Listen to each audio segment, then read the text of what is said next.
à travers cette page de l'Évangile qui nous est donnée aujourd'hui à méditer pour cette solennité de Saint-Joseph, on pourrait dire que tout est dit, ou presque, de ce qui fait à la fois l'identité et la mission de ce grand Saint Joseph que nous honorons et fêtons aujourd'hui. De son identité, il est fils de David, dont la généalogie se décline jusque à ce verset qui commence notre évangile de ce jour, à travers la personne de Jacob, le père de Joseph, et qui enracine ainsi le Christ dans l'histoire du salut de notre humanité, porté ô combien par le peuple d'Israël. Et plus encore que cette ascendance génétique, ce texte nous donne de rejoindre l'identité profonde, l'identité spirituelle de Saint Joseph, homme juste, comme on aime à l'appeler. Homme juste, nous le voyons en cet évangile, l'être jusqu'à l'écartèlement, jusqu'à cette tension intérieure, partagée, écartelée entre cette justice qui consiste à accomplir la loi telle que reçue à l'époque du Seigneur, et cette autre justice que nous allons découvrir comme émanant de son histoire et de sa conscience. Nous le voyons effectivement partagé entre cette obligation dans la situation qui est celle de la Vierge Marie, avant d'avoir habité ensemble, lui annonçant qu'elle est enceinte, qu'elle porte un enfant.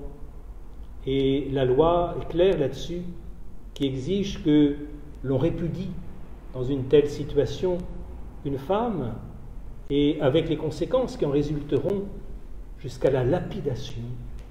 Marie, lapidée.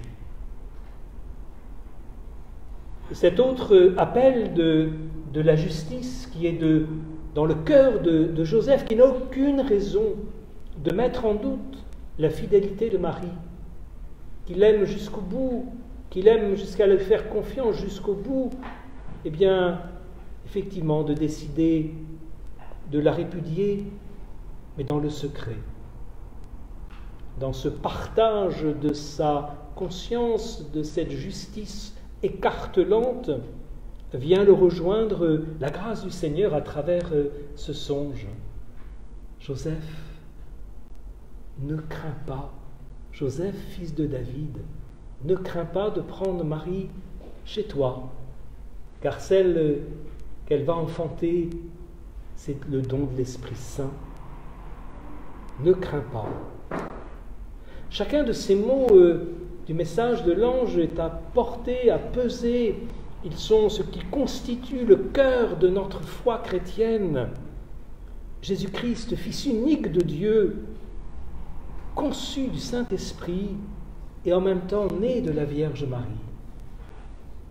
Voilà que, au cœur de cette double fidélité qui fait la justice de Saint Joseph, fidélité à la loi du Seigneur et fidélité à la parole qu'ils avaient déjà pu échanger au cœur de leur histoire, voilà qu'au cœur de cette double fidélité, Joseph reçoit alors sa mission d'être l'époux de la Vierge Marie, et mission aussi de donner à cet enfant à venir son nom. Or, donner son nom, c'est un acte à la fois hautement symbolique et extrêmement engageant. Peut-être que les mots de père adoptif ou de père nourricier ne donnent pas la plénitude de cette mission qui fut celle de Saint Joseph d'être vraiment le père de Jésus, assumant toute la paternité terrestre qui lui revenait. Et de cette paternité, le texte que le pape François a fait paraître pour cette année consacrée à Saint Joseph, Patris Cordé, avec un cœur de père, de cette paternité, ce grand texte déploie de multiples facettes. Joseph est à la fois un père aimé, un père dans la tendresse, un père dans l'obéissance, un père dans l'accueil, un père au courage créatif, un travailleur toujours dans l'ombre et pourtant jouant un rôle essentiel, inégalé dans l'histoire du salut. Ces différentes facettes qui constituent cette lettre, nous prendrons le temps de les déployer sur les 9 mois à venir, gardant chaque 19 du mois, symboliquement relié à ce 19 mars, le temps de méditer l'une et l'autre de ces facettes, de cette paternité de Saint Joseph. L'attachement des Saint Louis et Zélie à Saint Joseph nous y encourage, nous y invite. Nous rappelons cette parole, cette ligne écrite d'une lettre de Zélie à Pauline, sa fille. Je me recommande beaucoup à Saint Joseph. Et elle ajoutait, j'ai grande confiance en lui. Joins tes prières aux nôtres dans ce mois consacré à l'honorer. Cette lettre était du mois de mars. Voilà que cette année, la citation pourrait prendre la dimension d'une année.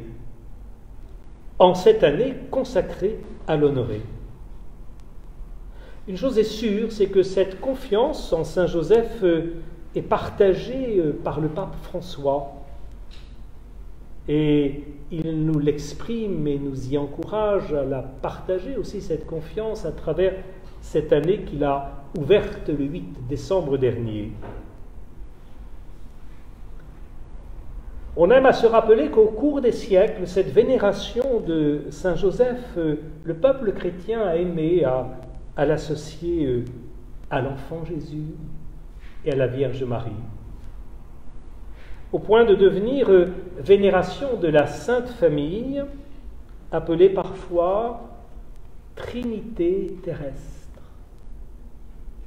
Sainte Jeanne de Chantal, à la suite de Sainte Thérèse d'Avila, qui aimait beaucoup Saint Joseph, qui fut une grande dévote de Saint Joseph, Sainte Jeanne de Chantal, la fondatrice de la Visitation, qui était cette communauté si importante pour la vie de la famille Martin, le signifiait un jour où, comme aujourd'hui, on vénérait Saint Joseph portant l'enfant, et les enfants tout à l'heure ont déposé cette statue de Saint Joseph portant l'enfant. Et alors Sainte Jeanne de Chantal a dit, allons chercher aussi une image de la Vierge Marie. Et elle a ajouté, quand Jésus, Marie et Joseph ne sont pas sur l'autel, je n'y trouve pas tout ce que j'y cherche. Grâce à vous, les enfants sont unis auprès de la Vierge du Sourire et Joseph et Jésus. Ainsi, symboliquement, cette Trinité terrestre est-elle offerte à notre vénération. Et alors prend toute cette dimension de cet acte qui s'ouvre aujourd'hui et qui initie cette année de la famille, qui est invité à s'enraciner dans la Sainte Famille. Cette année pour, selon le projet du pape François, approfondir l'encyclique qui a été aussi déposée tout à l'heure près de l'autel, Amoris Laetitia, la joie de l'amour. L'approfondir ensemble en Église, cette encyclique qui est le fruit d'un grand synode consacré à la famille. Nous pressentons combien cette année nous conduit au cœur de ce qui fait la mission de notre sanctuaire, au service des familles, et que nous ne pourrons pas heureusement sortir indemnes de cette lecture, de cette méditation, de ce message contenu dans cette encyclique.